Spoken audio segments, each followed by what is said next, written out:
আসসালামু আলাইকুম। আজকে সিরাজগঞ্জ জেলার এনায়েতপুর থানায় আসছি। এখানে মাজার দরবার শরীফের পাশে যে হাসপাতালের পাশে খাবারের হোটেল আছে, গোলাম ভাইয়ের হোটেল। আমরা সেখানে যাব।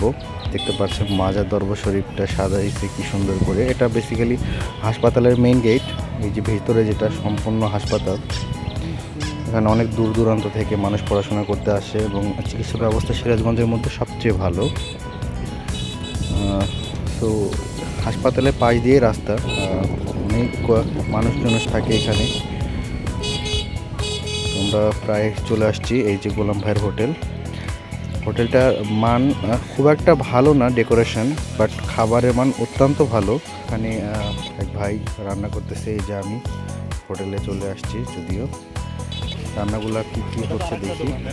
এখানে মুরগির মাংস রান্না হচ্ছে, পাশে গরু। এখানে গরুর মাংস মাত্র উঠাইছে। আমি আসছি শুধুমাত্র মাছ খাইতে। এখানে নদীর মাছ পাওয়া যায়, গায়রা, বাগার এবং চিংড়ি, সম্পূর্ণ নদীর আর কি। এই যে দেখা যাচ্ছে মাছগুলো। আমি আজকে চিংড়ি ট্রাই করব, খুবই সুস্বাদু। আপনারা আসলে অবশ্যই ট্রাই করে দেখবেন। ভালো থাকবেন। আসসালামু আলাইকুম।